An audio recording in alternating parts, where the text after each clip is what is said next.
Well, the Democratic presidential candidate Kamala Harris and Republican presidential candidate Donald Trump showcased their different visions for the country on abortion, immigration, and American democracy as they met for the very first time for a debate before November's presidential election.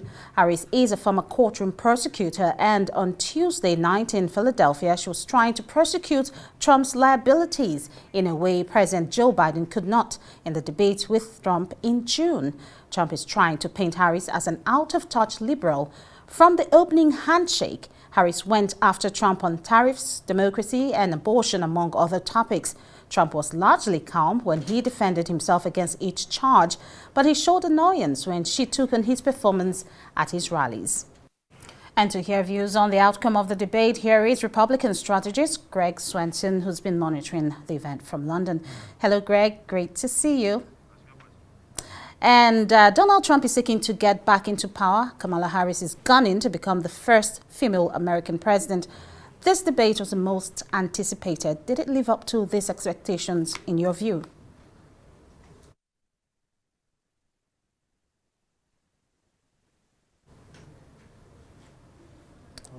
Greg, can you hear me? All right. I think we're still trying to get him there, so we will continue to try to reconnect with Greg Swenson there, a Republican strategist, on how he viewed the presidential debate that held on Tuesday night. So many people have talked about how it played out, talking about the issues of immigration, eating of pets, which Donald Trump had actually alleged. Kamala Harris actually hit it hard on reproductive rights of women and talking about inflation and the economy, as well as the war in Ukraine and Gaza. Well, the flash post-debate poll by CNN has showed that 44% of Americans believe that Harris better understands the problems facing regular Americans today, while 40% actually backed Trump. And we'll get to know what he feels about that and what he's getting from the team of both candidates. We also saw Trump going into the spinning room after the debate, where he spoke with journalists and actually accused the moderators of not being fair on him. In an interview he had with Fox News, he said the debate was 3 against 1. We'll get to understand what he exactly means by that statement when we get to talk with Greg in a few minutes. We'll also talk about fact-checking facts and figures by the moderators and how it fared among both candidates. Well, we'll see how this debate would influence the candidates, or rather would influence the outcome of the presidential election. I think we have Greg back online with us. Hello, Greg, are you there? Hi, I am, Georgina. Nice to see you. Great, great. We're talking about the debate, most anticipated debate that held on Tuesday night, and asking, did it live up to that expectation? What your view is about the entire performance in that presidential debate? Yeah, I think what's clear is that President Trump, was a bit unfiltered, to say the least, and I think it was a missed opportunity for him.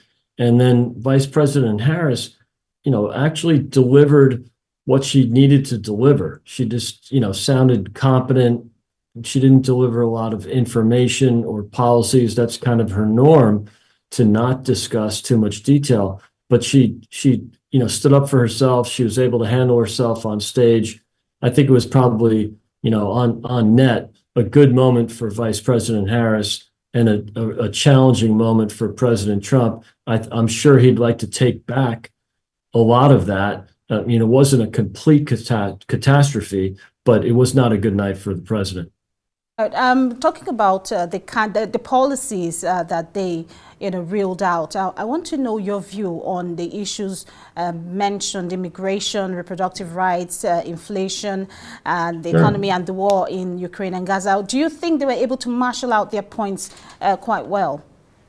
I don't think so. It became kind of a shouting match, and a bit of challenges from Kamala Harris, much of which were warranted, but much of which were not warranted. And so it was up to President Trump to discuss those issues and those challenges. And I think he failed to do that in a coherent way. So he sounded incoherent. He did not articulate his arguments very well. And it's a shame because I think he wins on most of the arguments. And in fact, he's leading in the polls on the two most important the two most important issues for Americans, which are inflation and the economy, number one, and the border crisis, number two.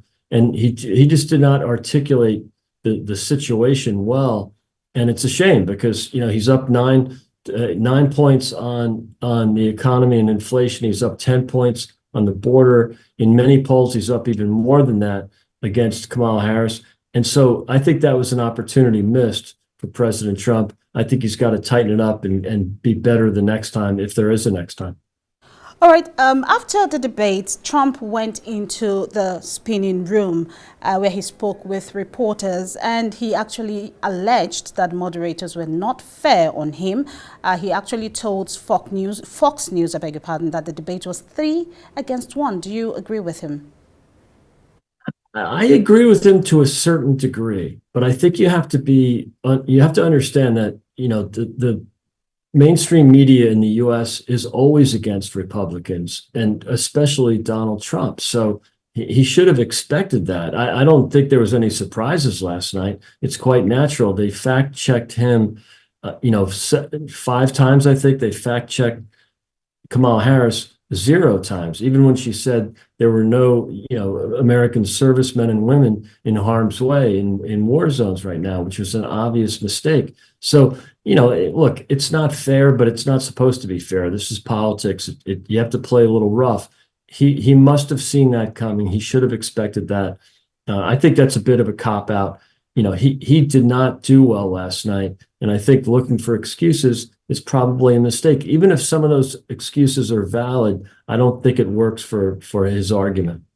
All right, with November just around the corner, how do you think this debate will influence the outcome of this election? And do you think that the debate would sway the undecided voters? I don't think so, because I think Kamala Harris came out as very transactional. She was very well practiced. She was almost to the point where it was almost too deliberate. It was too stylish and too, almost artificial. And I think that, that's not going to sell. And some of her points and her arguments don't really sit well with working class voters who are the swing voters in many cases. They're struggling with their finances. They don't really care about the issues that she might have brought up. And I would call them luxury issues or boutique issues. And I think that's a challenge for her because, she is a very California type politician. She doesn't really live in the trenches. So I'm not sure it's going to move the needle that much. It might move it a little bit, and surely it changes the momentum because President Trump was enjoying a week or two of positive momentum. He'd taken the lead in the last polls that came out over the weekend, specifically New York Times, Siena. And so, look, I think she definitely comes out looking better from this debate. But I don't know that it really moves the needle. This is not a June 27th event like we had with Biden versus Trump, where it completely changed the outcome, or it basically pushed President Biden aside as the nominee. Taylor Swift came out to publicly support Kamala Harris, and she has a huge followership on Instagram. In what way do you think this would influence the election, especially with regards to young voters? Yeah, well, for young voters, for sure. And I don't think it will sway them, but I think what it might do is encourage them to register to vote, right? And so, look, she's got an enormous following, but celebrities, Hollywood people, musicians, they always support Democrats. That's not new. So, granted, she is a megastar, maybe more so than, many of the celebrities who've endorsed Democrats in the past. But on the other hand, she's got a huge following of single women, especially younger single women. That's already a demographic that the Democrats own, basically. It's the only of the 4 main demographic groups: married men, married women, single women. the Republicans and Trump capture the first three. The only demographic that they don't have is single women. Now, granted, they are losing single women substantially, and that's why I'm not sure that Taylor Swift will make a huge difference, because it's already a demographic group that they are very comfortable with. But do you get a sense that there will be another debate between both candidates? What do you feel about this? It's tough to say. I mean, prior to yesterday, President Trump was saying he wanted to have three debates. He was challenging Kamala Harris. And after last night, I think she had a really good night. So she came out kind of swinging and said, let's do another debate.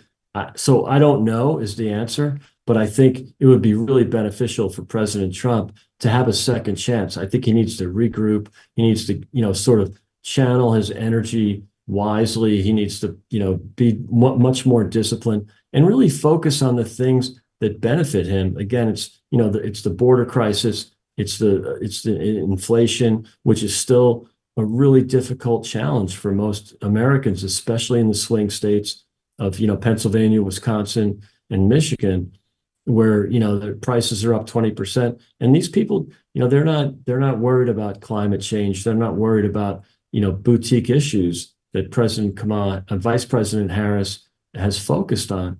So, do they really care about some of the things she brought up? I don't think so. So what's important, I mean, she talked about, trying to help small business and be the opportunity person, but those are all platitudes, and people are looking at their wallets right now. So I think, President Trump still has a chance to appeal to swing voters, to undecideds. He didn't do a good job last night. But there were flaws that he can exploit in Vice President Biden. But I think it's going to take, as I said, some more discipline and really focus on the issues, especially using some data, using some statistics from his success as president, because the policies and the outcomes of President Trump were beneficial to Americans. The policies and outcomes of President Biden and Vice President Harris have been very destructive for Americans. So I think that's what he needs to focus on. He just did not articulate it very well. All right, so before I let you go, I just want us to just backtrack a little. Tell us how different this debate was, the one between Trump and President Joe Biden that held in June. How different was it? Well, I mean, obviously, it's very different. I mean, in several ways. One is it was not catastrophic, even though, clearly President Trump did not perform well last night versus Vice President Harris, but nothing like what happened to President Biden. I mean, he really, the beginning of the end of his candidacy, and for the most part, his presidency started on June 27th. So that was an enormous outcome. This was not a good night for President Trump, but I don't think it has a permanent effect on the campaign, especially if they have another debate.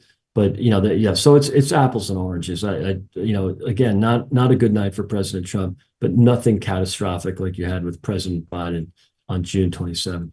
Many thanks, Greg Swenson there. Really Thanks, appreciate Georgina. it. Thank you.